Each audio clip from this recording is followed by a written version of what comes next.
নমস্কার বন্ধুরা, কচু পাতা চ্যানেলে সবাইকে স্বাগত। আজকে বানাবো ভাঙন মাছের ঝোল ঝাল। তাই ভাঙন মাছ কেটে কুটে বাজার থেকে এনেছিলাম। এবার নুন হলুদ মাখিয়ে এবার কড়াই তেল বসিয়ে দিয়েছি আর ভাজাটাও বসিয়ে দিয়েছি।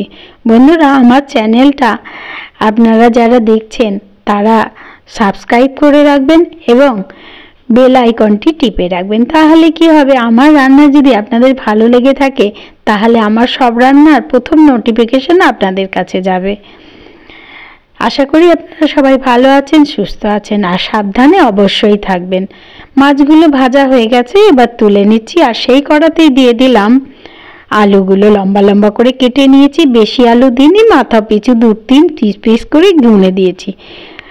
আর আলু ভাজা হয়ে গেছে আর দিয়ে দিলাম পেঁয়াজ কুচি। এবারে নেড়ে চেড়ে দিয়ে দিয়েছিলাম 5-6টা লঙ্কা। এবার দিয়ে দেব 1 চামচ মতো রসুন বাটা।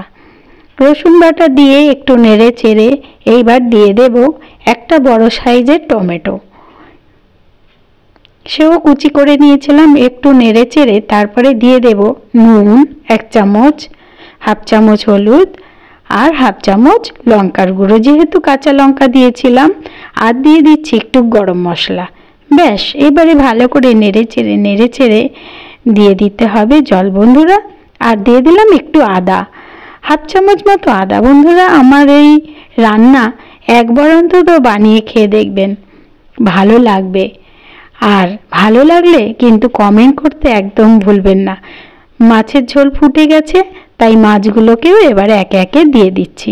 দিয়ে ঢাকা দিয়ে দিয়েছিলাম। খুলে দেখলাম হয়ে গেছে, না ঝোল না ঝাল, মাঝারি রান্না। সেই জন্য ধনেপাতা দিয়ে দিয়েছি আর হয়েও গেছে। এবার নামিয়ে নিচ্ছি। আপনারা সবাই ভালো থাকবেন, সাবধানে থাকবেন, ঠিক আছে।